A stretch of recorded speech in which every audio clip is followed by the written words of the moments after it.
देखिए अगला क्वेश्चन है, क्वेश्चन नंबर 16 में ही आर करके पार्ट था। ये राजस्थान बोर्ड में जो पूछा गया था, यानी पूछने को तो सारे बोर्ड में पूछा जाता है, लेकिन स्पेशली जो राजस्थान बोर्ड ने सैंपल क्वेश्चन पेपर दिया है 2025 के लिए, उसका क्वेश्चन है। ठीक है, 2025 के लिए दिया गया है पेपर, उसका क्वेश्चन है। इसमें क्या है, हमको सिद्ध करना है। सिद्ध कीजिए कि वृत्त के परिगत बने चतुर्भुज की चतुर्भुज की सामने सामने की भुजाएं केंद्र पर संपूरक कोण आंतरित करती हैं। सिंपल सा क्वेश्चन है। परिगत का मतलब होता है हमारे पास सर्किल है, सर्किल के बाहर से बना हुआ समांतर चतुर्भुज। ठीक, कौन सा चतुर्भुज है? समांतर चतुर्भुज है। चलो फिर करते हैं इसको, इसका सलूशन देख लेते हैं। सबसे पहले हमें क्या बनाना है? सर्किल बनाना है। सर्किल बना लेते हैं। ये हमारे पास सर्किल बन गया। ठीक है, क्या बना? सर्किल बना है ये। अब इसको टच करते हुए एक लाइन खींच देते हैं, और इसको टच करते हुए एक लाइन खींच देते हैं, फिर इसको टच करते हुए,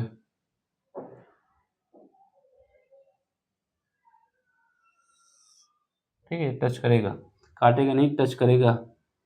अगर कट गया तो उसको सही करना, टच कराता है, टच करा दिया। ठीक है, ये कहानी हो गई। अब इसका ये सेंटर है, ये क्या है? ये सेंटर है, इसका सेंटर ओ है। जैसा क्वेश्चन ने कहा है वैसा काम करना है हमको। इसने बोला है सिद्ध कीजिए कि वृत्त के परिगत बने चतुर्भुज की सामने सामने की भुजाएं केंद्र पर संपूरक कोण बनाती हैं। इसका मतलब क्या हुआ? इसका मतलब ये हुआ कि ये जो है हमारे पास, ये ऐसे यहाँ पे आएगा और ये ऐसे यहाँ पे जाएगा। ठीक है, ऐसे ही इसमें ये यहाँ पे आएगा और ये हमारा यहाँ पे आएगा। अब चाहे ये वाला एंगल ले लें और ये वाला ले लें, चाहे फिर ये ले लें, ये ले लें, दोनों में से कोई भी ले सकते हैं, क्योंकि चारों भुजाएं क्या हैं? समांतर चतुर्भुज की हैं, चतुर्भुज की हैं। तो अगर इन ये डायमेंशन लेंगे और ये लेंगे तो ये दोनों एंगल हो जाएंगे, ये डायमेंशन लेंगे, ये लेंगे तो ये दो एंगल हो जाएंगे। ठीक है, ये बात समझ में आ गई? अगर हम ये डायमेंशन लेंगे और ये लेंगे तो ये एंगल हो जाएगा ये, अगर ये डायमेंशन लेंगे और ये लेंगे तो ये वाला एंगल हो जाएगा। तो डायमेंशन का नाम भी दे देते हैं। ये हमारा ए है, ये बी है, और ये सी है, ये डी है। ठीक है, फिलहाल के लिए हम क्या मानते हैं कि ये हमारा थीटा 1 है और ये हमारा थीटा 2 है। ठीक, क्या है? थीटा 1 है, थीटा 2 है। थीटा 1 प्लस थीटा 2 का जो सम आना चाहिए वो हमारा 180 आना चाहिए। अगर संपूरक है तो इसका मतलब क्या है कि थीटा 1 प्लस थीटा 2 का सम 180 आना चाहिए। रिमेनिंग टू, अगर ये डायमेंशन और ये लेंगे तो इन दोनों का सम कितना आना चाहिए? 180 आना चाहिए। ऐसा ही हमसे बोला गया है कि प्रूव करना है।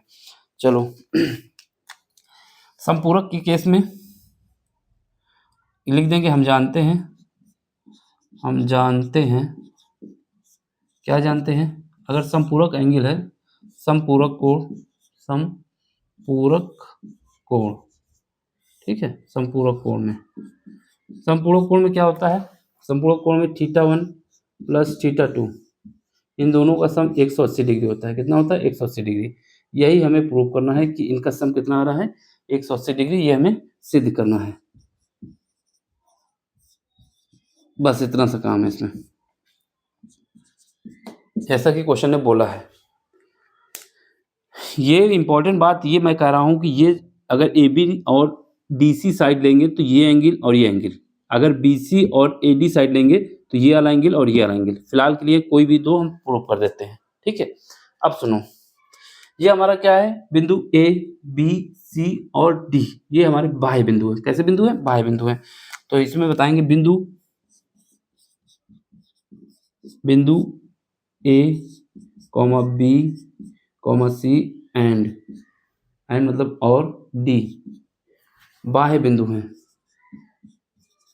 बाह्य बिंदु है किसी सर्किल में, किसी वृत्त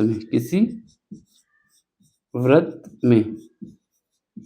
ठीक है, बाह्य बिंदु से खींची गई स्पर्शरेखाएं बराबर होती हैं। बिकॉज चूंकि बाह्य बिंदु से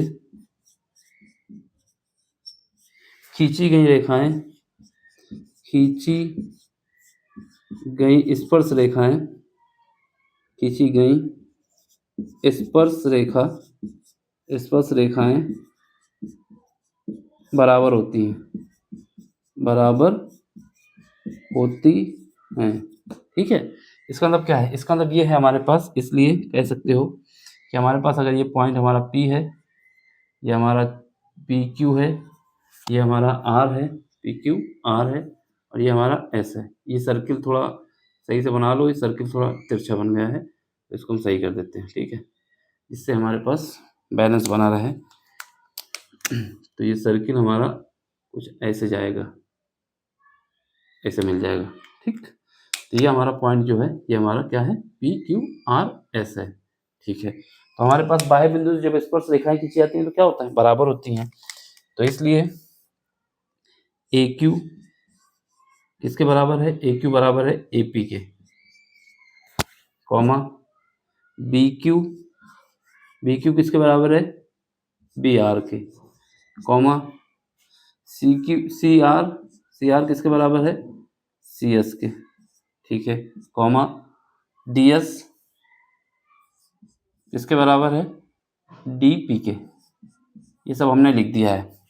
ये डायमेंशन इसके बराबर है, ये डायमेंशन इसके बराबर है, ये डायमेंशन इसके बराबर है, ये डायमेंशन इसके बराबर है। ठीक है, क्यों? क्योंकि अभी बता रहे हैं हम तुमको। अब देखो, अब यहाँ पर अगर एंगल हमने इसको माना क्या? इसको हमने एंगल मान लिया है 1 एंगल। कितना माना? 1 डिग्री का। ठीक है, और इसको क्या मान लिया है? तो ये वाला भी, अगर ये 1 है तो ये भी 1 होगा। क्यों?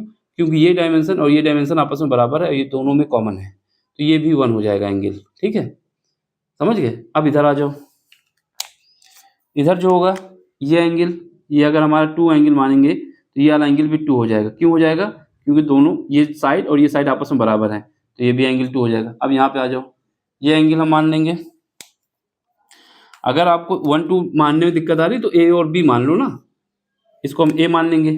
ये हमारा एंगल A है, ये हमारा एंगल, ये भी A हो जाएगा, ये हमारा B हो जाएगा, ये भी B हो जाएगा, तो ये एंगल B हो जाएगा और ये वाला भी एंगल B हो जाएगा। अब ये एंगल कितना हो जाएगा? क्योंकि ये डायमेंशन और ये डायमेंशन बराबर है, तो ये एंगल हमारा C हो जाएगा। ये वाला एंगल कितना हो जाएगा? ये भी एंगल हमारा C हो जाएगा। ठीक है, अब यहाँ पे आओ, ये एंगल जो है बाहर, ये एंगल D हो जाएगा और ये जो ऊपर वाला है ये भी D हो जाएगा। क्यों हो जाएगा? क्योंकि ये डायमेंशन आपस में बराबर है। समझ में आया इतनी बात? 2 बार हो गया हमारा काम। ठीक है, अब देखो क्या करना है। अब हमें क्या करना है, जब एंगल बराबर है, ठीक है, तो क्यों कोई भी चतुर्भुज हो, कोई भी 4 भुजाओं की आकृति हो, चाहे हमारा स्क्वायर हो, चाहे हमारा चतुर्भुज हो, चाहे हमारा रेक्टेंगल हो, ठीक, चाहे हमारा रोम्बस हो, चाहे हमारा समचतुर्भुज हो, चाहे हमारा चतुर्भुज हो, सारे जो 4 भुजाओं की आकृति होती है, इन चारों का जो एंगल का सम होता है वो हमेशा 360 डिग्री होता है। कितना होता है? 360 डिग्री। तो ये बात भी याद रखनी है। तो इसलिए हम बता देंगे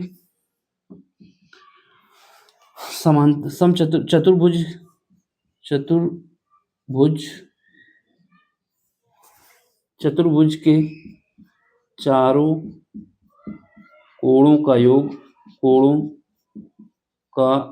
कितना होता है? योग होता है 360 डिग्री। कितना होता है? 360 डिग्री। इसका मतलब क्या होगा? ये टोटल एंगल कितना हो जाएगा? 2A हो जाएगा, ये 2B हो जाएगा, ये कितना 2C हो जाएगा, ये 2D हो जाएगा। क्योंकि एक एंगल इतना है ना ये चतुर्भुज का, एक ये है, एक ये। तो हमारे पास क्या आ जाएगा? हमारे पास आ जाएगा 2 times angle A plus 2 times angle B plus 2 times angle C plus 2 times angle D। ये सब बराबर हो जाएंगे कितने? 360 डिग्री के। 2 कॉमन ले लो तो angle A plus angle B plus angle C और प्लस एंगल D। जब 2 कॉमन ले लेंगे और 2 से डिवाइड कर देंगे तो 180 डिग्री बचेगा। ये इक्वेशन नंबर हमारी हो जाएगी सेकंड। इतना काम हो गया। हमने क्या किया है, सबसे पहले हमने ये बताया, ये इस वजह से बताया ये आगे यूज होने वाला, इसी के यूज की वजह से हमने बता दिया कि अगर ये सब बराबर हैं तो इनके एंगल आपस में बराबर होंगे, तो उसको हमने बता दिया। फिर उसके बाद हमने बता दिया कि समांतर चतुर्भुज के केस में जो हमारे पास अगर चतुर्भुज है तो हमारे पास चारों कोणों का योग 360 डिग्री होता है। फिर उसके बाद हमने इसको 2 से डिवाइड कर दिया क्योंकि ये दो एंगल बन रहे थे। ठीक है, अब हमारे पास क्या काम है? अब हमारे पास ये काम है, 1 मिनट, अब हमारे पास देखो ये ट्रायंगल ए ओ बी, कौन सा ट्रायंगल ए ओ बी। अब देखो यहाँ पर लाइन खींचो, अब ट्रायंगल का यूज करो, ट्रायंगल ए ओ बी, कौन सा ट्रायंगल है, A O B, triangle A, triangle है ओ बी, ठीक में ट्रायंगल ए ओ बी में हमारे पास देखो किसी भी ट्रायंगल का जो सम होता है, किसी भी ट्रायंगल के तीनों कोणों का योग जो होता है वो कितना होता है, 180 होता है, 180 होता है ना। तो angle A plus angle B plus angle theta जो है इसको लिखो, तो angle A plus angle B plus angle theta, क्या है ये, थीटा है। इन सब का सम कितना आएगा, इन सब का सम आएगा 180 डिग्री, कितना आएगा, 180 डिग्री आएगा। यहाँ पर थीटा क्या है, थीटा 2 है, तो ये थीटा 2 लिख देंगे, ठीक है, समझ गए। अब इसको आगे सॉल्व कर लो, आगे सॉल्व करेंगे, आ पाएगा, नहीं आ पाएगा यहाँ पर, तो यहाँ देखो, तो यहाँ से हम कह सकते हो, इसको ऐसे लिख देते हैं, इसको हम ऐसे लिख देते हैं, ठीक है। अब चलो, अब किसमें जाओगे, ट्रायंगल, दूसरा ट्रायंगल देखो, ये ऊपर वाला ट्रायंगल सी डी ओ या C O D, triangle C O D, ये वाला ऊपर वाला एंगल की बात कर रहा हूँ मैं, सी ओ डी, ये भी त्रिभुज है, तो त्रिभुज में तीनों कोणों का योग कितना होता है, 180 डिग्री। तो एंगल सी, तो angle C plus angle D plus angle theta 1, इन सब का सम, इसका इसका इसका कितना आ जाएगा, ये भी 180 डिग्री आ जाएगा, समझ गए, 180 डिग्री।